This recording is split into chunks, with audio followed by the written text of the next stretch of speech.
आज हम बात करेंगे class +1 chapter number 2 that is relations and functions के बारे में। हमने रिलेशंस तक पिछले वीडियो में बात कर ली थी। आज हम बात करने वाले हैं next topic that is function के बारे में। What is a function?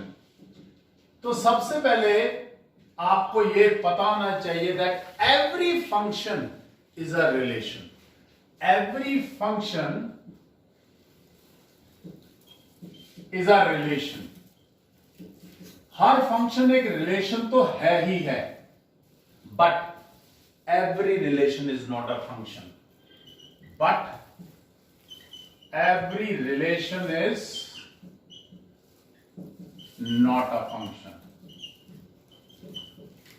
तो भाई हम अब पता करते हैं कि कौन कौन से ऐसे रिलेशन हैं जिनको हम फंक्शन कह सकते हैं। सो इसकी डेफिनेशन के बारे में बात करते हैं। कहता है अगर if every element of domain has a unique image, अगर every element of domain has a unique image in codomain, then such a relation is a function। मतलब समझते हैं इस बात का क्या कहना चाह रहा है वो। जब हम रिलेशन कर रहे थे तो दो सेट लेते थे, ऐसे ही यहां पर भी दो सेट है। ए से बी तक आपका रिलेशन है, तो अब क्या कंपल्शन लगा दी उसने? कहता है एवरी एलिमेंट ऑफ डोमेन। जब हम रिलेशन करते थे तो इसके कुछ एलिमेंट्स बच सकते थे, सभी एलिमेंट्स की इमेज नहीं निकलती थी इन रिलेशन। लेकिन फंक्शन के लिए ये कंपल्शन है कि अगर एक सेट ए से एक सेट बी तक कोई फंक्शन डिफाइन किया गया है, तो जो सेट ए के जितने भी एलिमेंट्स हैं उन सब की एक इमेज होनी चाहिए सेट बी में। एक बात। दूसरी बात कर रहा है ऐसी इमेज नहीं चाहिए, हमें यूनिक इमेज चाहिए। यानी एक एलिमेंट की सिर्फ और सिर्फ एक ही इमेज हो सकती है। एक एलिमेंट की दो इमेज या दो से ज्यादा या एक से ज्यादा इमेज भी नहीं हो सकती। हम इसको थोड़ा सा ग्राफिकली यानी फिगर के हिसाब से समझते हैं, एरो डायग्राम मेथड से समझने की कोशिश करते हैं। मान लीजिए सेट ए के अंदर एलिमेंट्स हैं ए बी एंड सी, और सेट बी में एलिमेंट्स हैं 1 2 3 4 5। तो यहां पर एक खास बात है फंक्शन के लिए कि तीनों एलिमेंट्स, जिसमें हमने तीन लिए हैं, तो इसके तीनों एलिमेंट्स की एक इमेज होनी चाहिए। जैसे ए सपोज कर लेते हैं हम 1 से जुड़ गया, बी जो है वो सपोज 4 से जुड़ा, और सी आप में से किसी से भी जुड़ सकता है, सपोज 1 से जुड़ गया। अब कई स्टूडेंट्स कह सकते हैं सर ये तो यूनिक नहीं रही, ए की भी इमेज 1 है, बी की भी इमेज। अब दोबारा से इस बात को समझिए, यूनिक का मतलब है ए के पास केवल एक ही वैल्यू के साथ उसका जुड़ाव हो। तो यहां एक सिर्फ 1 के साथ ही जुड़ा हुआ है और किसी के साथ नहीं। सिमिलरली सी भी किसी एक ही वैल्यू के साथ जुड़ा हुआ है और वैल्यू के साथ नहीं। तो ये जब दो कंडीशन सेटिस्फाई हो जाए किसी भी रिलेशन की, उस रिलेशन को हम फंक्शन कहेंगे। अब फंक्शंस को रिप्रेजेंट कितने तरीके से किया जा सकता है? अब आपने देखा था रिलेशन को हमने 3 तरीके से रिप्रेजेंट किया था। तो फंक्शन पहला, जैसे आपने रिलेशन को रिप्रेजेंट किया था उन 3 तरीकों से तो फंक्शन रिप्रेजेंट हो ही सकता है। पहला tabular form, second set builder form,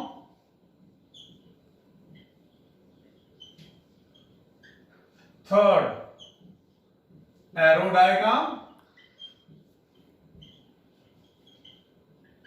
fourth फॉर्मूले के तौर पे भी लिख सकते हैं कि y is equal to some x plus 3।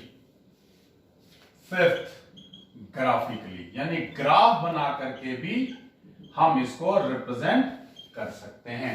सो ये 5 तरीके से किसी फंक्शन को रिप्रेजेंट किया जा सकता है, रिप्रेजेंटेशन ऑफ फंक्शन। अब यहां पर भी वही याद कीजिए, हमने रिलेशन में बात की थी डोमेन, रेंज, कोडोमेन।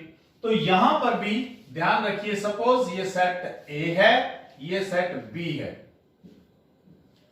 अब सेट ए के अंदर कुछ एलिमेंट्स हैं, सेट बी में कुछ एलिमेंट्स हैं। अब मान लीजिए ए 1 के साथ, बी 4 के साथ, सी 2 के साथ और डी सपोज 3 के साथ ज्वाइन करके यहां पर।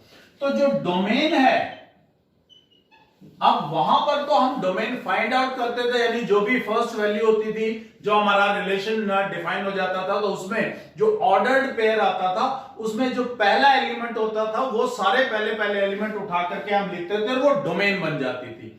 But in the case of a function ये पूरा कंप्लीट सेट, क्योंकि हमारी डेफिनेशन ही ये कहती है कि जो भी सेट पहला सेट है जहां से जो ज्वाइन कर रहा है वो पूरा का पूरा सेट सभी एवरी एलिमेंट की इमेज होनी चाहिए। तो जो डोमेन होगा वो पूरा का पूरा सेट होगा। रेंज जो होगी इसके अंदर, अगर आप यहां से रेंज फाइंड आउट करें तो क्या हुई, 1 है, 2 है, 3 है एंड 4।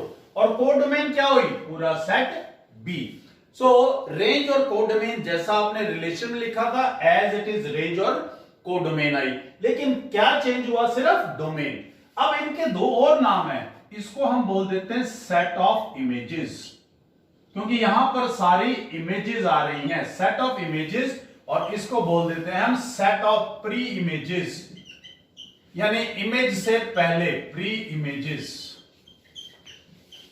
सो ये नाम याद रखिएगा, डोमेन भी बोला जा सकता है इसको और सेट ऑफ प्री इमेजेस भी बोला जा सकता है इसको। और जो सेट ऑफ इमेजेस है दैट विल बी रेंज। अब यहां पे एक्स्ट्रा बचा हुआ है, नो प्रॉब्लम, हमारे पास एक्स्ट्रा पड़ा रहे, कोई दिक्कत नहीं है। तो set of images and set of pre images भी इसके नाम है। अब बात आती है कि भाई किस किस टाइप के रिलेशंस हैं हमारे पास, how many type of relations do we have. Relations की बात करते हैं, type number 1, real valued function. Functions कितने तरीके के हैं, हमने रिलेशंस पढ़ लिए थे, कितने तरीके के हैं, क्या क्या उनके नाम है, कितने रिलेशंस बन सकते हैं। तो अब बात करने वाले हैं कि फंक्शंस कैसे कैसे, और सम स्पेशल टाइप्स की बात करने वाले हैं। पहला बात कर रहे हैं हम रियल वैल्यूड फंक्शन।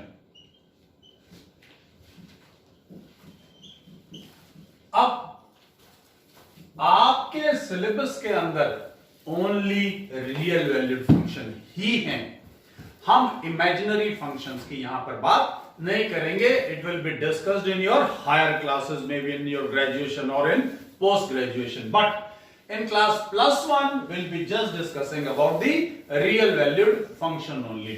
So जिस भी कौन सा फंक्शन रियल वैल्यूड होगा, जिसके जो सेट ऑफ इमेजेस है या सेट ऑफ प्री इमेजेस है दोनों के अंदर रियल नंबर्स ही हों, उसको बोलेंगे हम real valued function.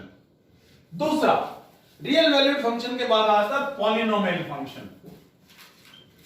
Polynomial function, अब सभी को मालूम है पॉलिनोमियल क्या है, एक ऐसा अलजेब्रिक एक्सप्रेशन जिसके अंदर जो वेरिएबल होता है उस वेरिएबल की पावर हमेशा पॉजिटिव इंटीग्रल होता है।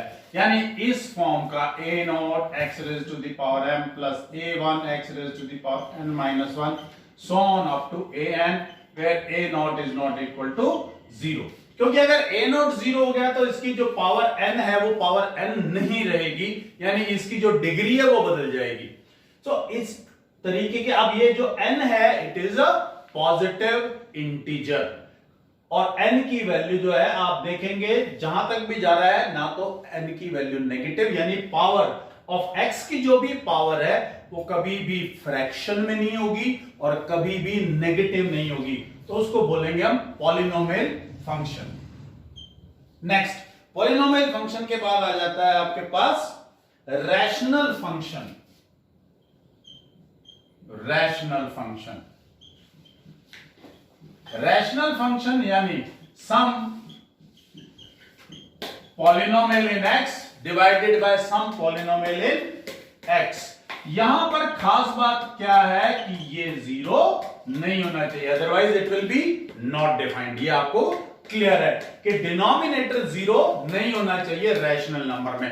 अगर किसी रैशनल नंबर का डिनोमिनेटर जीरो है दैट इज नॉट डिफाइंड। सो इसको बोलते हैं रैशनल फंक्शन। उसके बाद जो अब बताने वाला हूं मैं, ये बहुत इंपॉर्टेंट है, ये सिर्फ क्लास +1 के लिए नहीं, आपको नेक्स्ट ईयर +2 में भी बहुत काम आने वाले हैं। Number 1 is even function and second is odd function. ये बहुत ध्यान से समझ लीजिएगा, वेरी वेरी इंपॉर्टेंट पार्ट। ये बहुत इंपॉर्टेंट पार्ट है, not only for +1 for +2 also. कहता है व्हाट इज इवन फंक्शन। अब आपके पास कोई y फंक्शन दे रखा है इन x, यानी यहां पर हम x की वैल्यू रखें। कहता है अगर अब x की जगह पर आप -x रख दे और फिर भी वही वैल्यू आ जाए, ऐसे फंक्शन को बोलते हैं इवन फंक्शन। एग्जांपल देते हैं आपको, मान लीजिए f ऑफ x है x² के इक्वल। अब x² हमने क्या करा, f ऑफ -x निकाला, -x का होल स्क्वायर। आपको मालूम है -x का होल स्क्वायर भी क्या है, x² and that is equal to f of x। तो f of -x f of x के इक्वल जब भी आएगा, ऐसे फंक्शन को इवन फंक्शन कहा जाएगा। ऑड फंक्शन, ऑड फंक्शन के अंदर क्या आता है, f of -x minus f of x के इक्वल होना चाहिए। ऐसे फंक्शन को हम ऑड फंक्शन कहते हैं। इसका भी एग्जांपल लेते हैं। सपोज आपके पास f ऑफ x है x³ + 5, x³ प्लस x³ भी रखता है, x³ + 5 ऑड फंक्शन नहीं बनेगा, x³ बनेगा आपके पास। f ऑफ -x रखा तो यह आया -x का whole cube, that is -x³। But x³ क्या था हमारे पास, f ऑफ x, तो यह आया -f ऑफ x। अगर f of -x minus f of x के इक्वल आ गया तो ऐसे फंक्शन को हम बोलते हैं odd function. So even function clear हो गया आपको, ऑड फंक्शन क्लियर हो गया है आपको। कुछ स्पेशल टाइप ऑफ फंक्शंस भी हैं आपके पास, जिन फंक्शंस को अब आप इस्तेमाल करेंगे। जैसे सबसे पहला है आइडेंटिटी फंक्शन।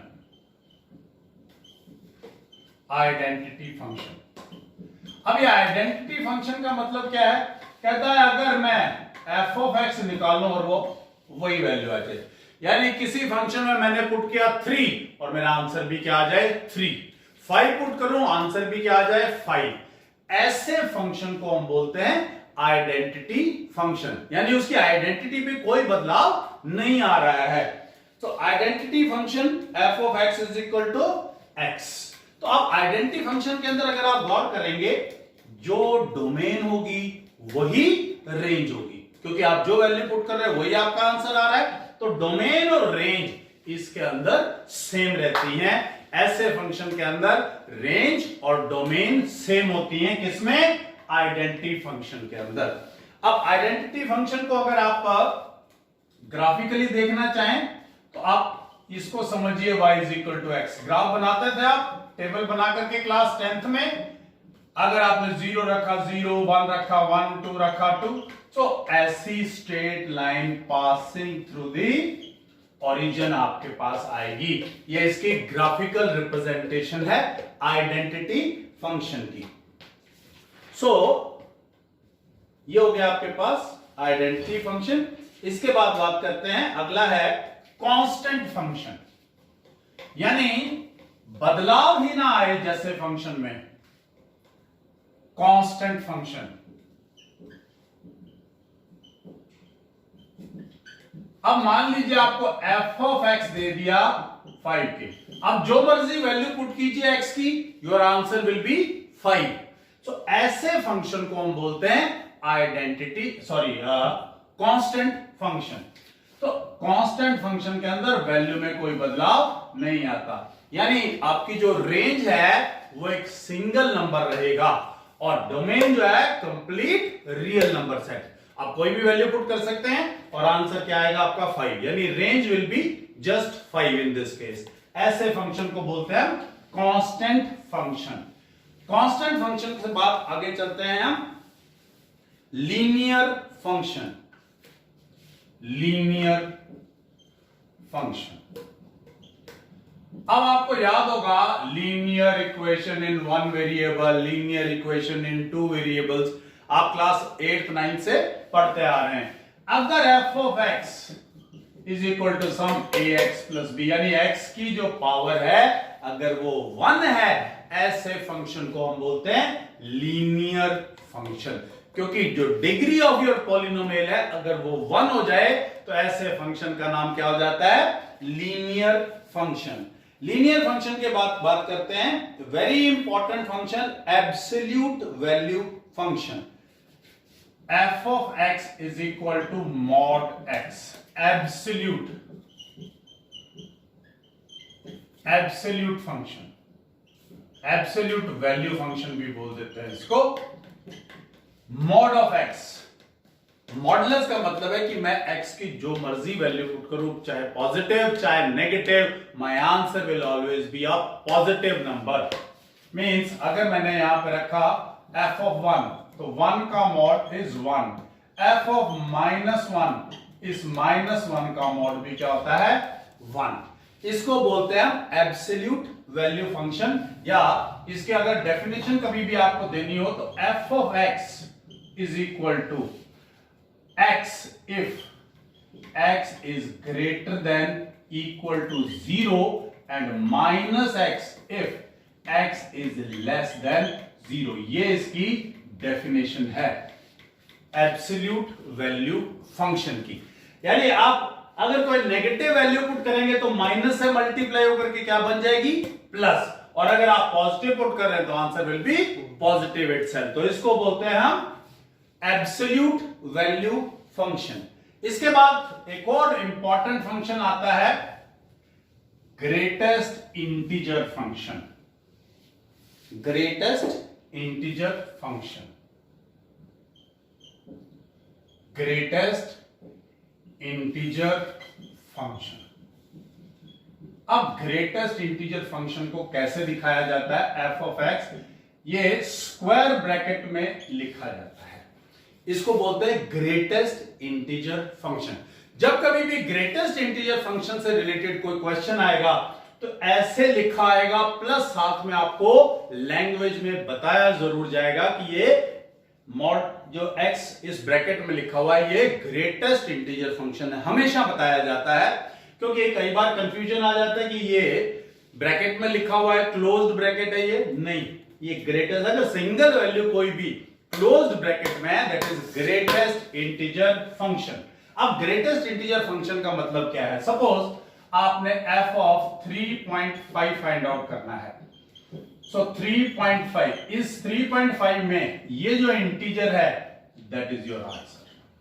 अगर मान लीजिए f of -3.5 फाइंड आउट करना है, -3.5, अब -3.5 इससे जो छोटी वैल्यू है that is -4, that will be your answer. इसको बोलते हैं ग्रेटेस्ट इंटीजर फंक्शन, यानी हमें वैल्यू लेनी है इंटीजर की, कोई भी डेसिमल में किसी भी तरीके की वैल्यू है वो आंसर नहीं है, आपका इंटीग्रल वैल्यू ही और आंसर है। तो इसको बहुत ध्यान से समझना है पॉजिटिव और नेगेटिव के लिए। यहां पर कई बार स्टूडेंट्स गलती कर जाते हैं, वो सोचते हैं -3 will be my answer. No, in the case of negative ये -3.5 की बात नहीं है, -3.1 का आंसर भी क्या है -4, -3.9 का आंसर भी क्या है -4, -7.8 का आंसर क्या होगा आपके हिसाब से, इट विल बी -8, -10.7 का आंसर क्या होगा -11।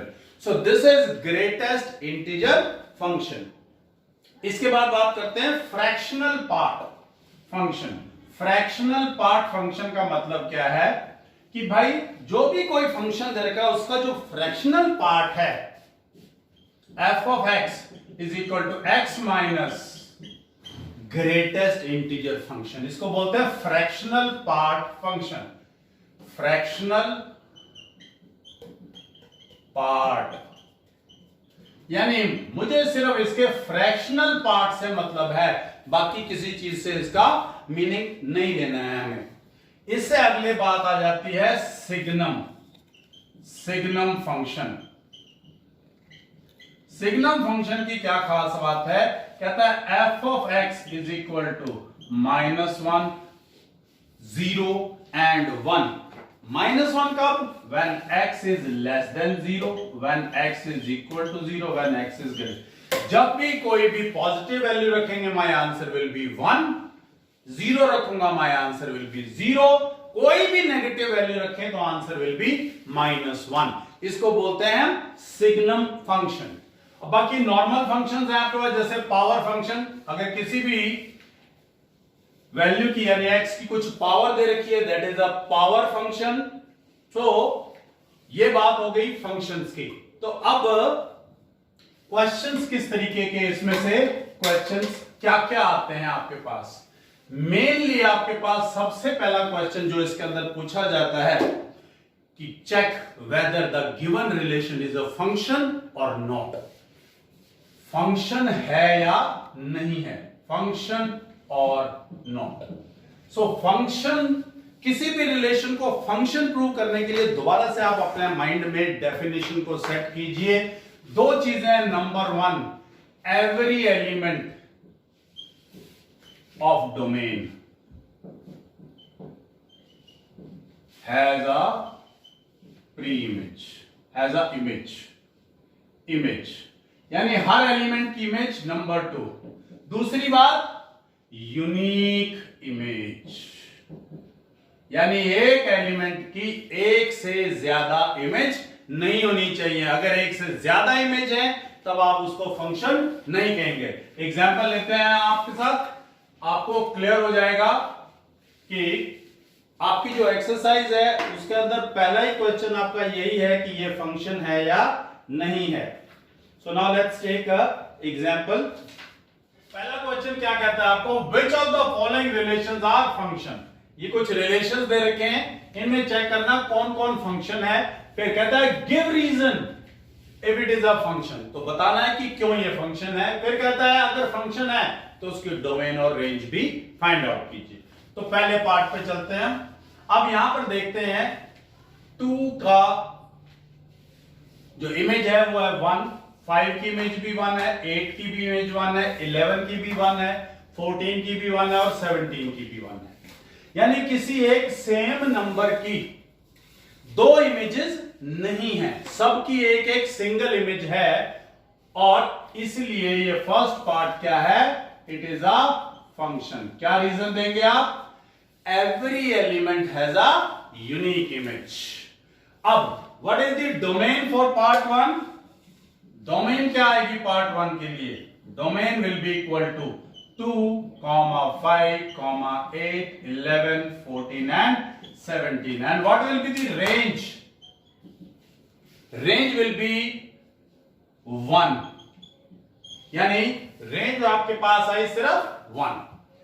सेकेंड पार्ट में देखते हैं, 2 की इमेज है 1, 4 की इमेज है 2, 6 की है 3, 8 की है 4, 10 की है 5, 12 की है 6, 14 की है 7। Every element has a unique image. It means this is also a function. तो ये भी एक फंक्शन है। पार्ट 2 का डोमेन क्या होगा, what will be the domain for part 2? Domain will be 2, 4, 6, 8, 10, 12 and 14. And what will be the range for part 2? Range will be 1, 2, 3, 4, 5, 6 and 7. फिर बात करते हैं पार्ट 3। 1 की इमेज है 3 और 1 की इमेज 5 भी है। एक एलिमेंट की 2 इमेजेस आ गई, तो it means this is not a function. और जो फंक्शन नहीं है तो उसकी डोमेन और रेंज से हमें कोई मतलब नहीं है। नेक्स्ट वीडियो के अंदर हम बात करेंगे how to find out the domain and range of any of the given function, अगर वो टेबुलर फॉर्म में ना लिख करके एक फॉर्मूले की तरीके से लिखा हुआ है। So that is the only part left in this chapter. So if you find any kind of difficulty in understanding function, please write in the comment box. Thank you very much.